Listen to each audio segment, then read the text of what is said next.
abakoze emisango ejja naggomora nga n'obujulizi buleetebwa nga ne ba experts bavayo bawo obujulizi nga ne kooti yesigama nnyo ku mateeka ku byasalibwawo edda ne ku bujulizi obuleeteddwa abo abakugu ku musango ne guba nga gwali technical nnyo nga kangambe gwa ku mitimbagano tulina capacity I believe nti esobola okujjayo evidence eyo negireading in court nefuna a safe conviction. Ono atubuulidde ddi omulamuzi lwawo ekibonerezo ky'okufa na misango kyegiweebwa ekibonerezo kino. Naye ku misango ejja naggomola oyina okusaavinga kuba oyina okuva mu community nti oba oziza omusango gutakusobozesa kubanga weetaba mu bantu abo bulijjo oba tosobola okubeera mu community nti therefore oyina kufuna kye bayita custodial sentence and most ezisinga zibira to suffer death, life imprisonment because kyoba okoze kibanga kiri balina kujja mu bantu. Maseruka atubuulidde nti ng'oggyeko obujulizi obuba buleeteddwa mu misango ekika kino nti era omulamuzi atunuulira nnyo oludda olunoonya obwenkanya oluba lwafiirwa abantu.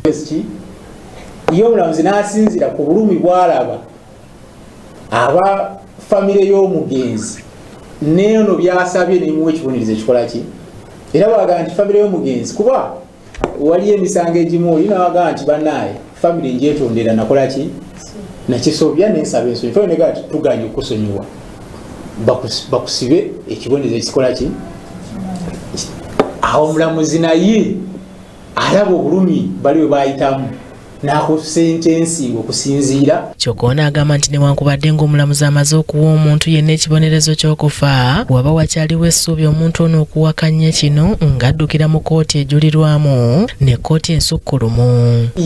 Bayinza okwekenneenya ne bakola apiiru ne balaba nti mu apiiru ekibonerezo kyali kikakali nnyo nti fayini baaguza omusango bakola naye beenenyezza beetowazizza nega nti babasibe ki mayisa oba basibe emyaka bwegiti. However, on different stages of appeal kuba China ya appeal meka bili okutuuka okukola kyoga nti kati they are confirmed bagenda ku kalabba. Twagadde okumanya ku bbanga eritwalibwa ekibonerezo kya kalabba okuteekesebwa mu nkola era ono aliko byalambuludde. However niwo bati bakoze appeal kikakatako kooti okusindika fayiro ku high court okusindika fayiro yayo paka mu Supreme Court again ono oba bano twabasalidde gwakufa tusaba ekibonerezo kino kooti tunge mu fayiro eno olabe batwasalawo bulungi mu konfaminge okutibwa kw'abantu so jeje emitendere gye bayitamu. Okusinziira ku Maseruka ebibonerezo ekika kino byongera okukendeeza ebikolwa by'obutemu mu ggwanga kw'ossa okuleetawo obwenkanya era wabeerawo ebyokulabirako eri abo abakikola ne bafuna ekibonerezo ekiri prescribed kiba kitangira omulala yandyetantadde okumanya nti bwe naawamba abantu nembatta nja kufuna kibonerezo bwekiti nga bali bwe bakola ki so kimaliriza nti kitangidde bangi abandifunye endowooza eyo okubanga bakola ebikolwa ebivinga bwe. Emisango ekika kino okutwala ebbanga nga tegisalwanga agamba nti kiyamba nnyo omulamuzi okusala amazima nga yeekenneenyeza obujulizi bwonna. Kooti erina okutwala obudde yeekenneenye buli bujulizi obuleeteddwa so tekyandinyumye okupapiriza okusala omusango ng'ate togenda kuwa abantu bwenkanya newebanga eruddewo ekisinga obukulu nti kooti ewadde abantu obwenkanya nti abavunaanibwa omusango gubameze nga n'obujulizi bonna buleeteddwa obulaga nti bagukola ki baguza so kooti kisinziira ku kika ky'omusango bujulizi kyobuleeteddwa obudde obwa kooti na busobozi ki okusobozesa okuleeta abajulizi oba abajulizi bameka abali mu musango. Kimuli Abdallah yakusakidde eggulire lino ku KTV amalindirire.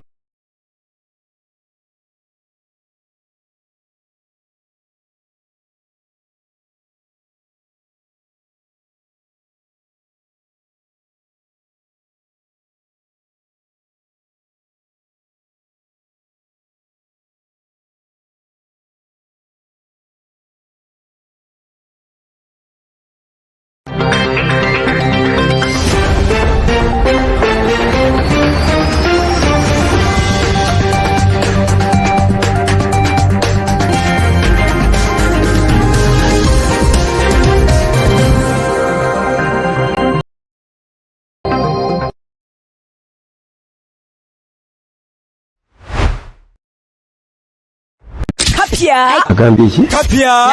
Kapya ki? Katonda wa.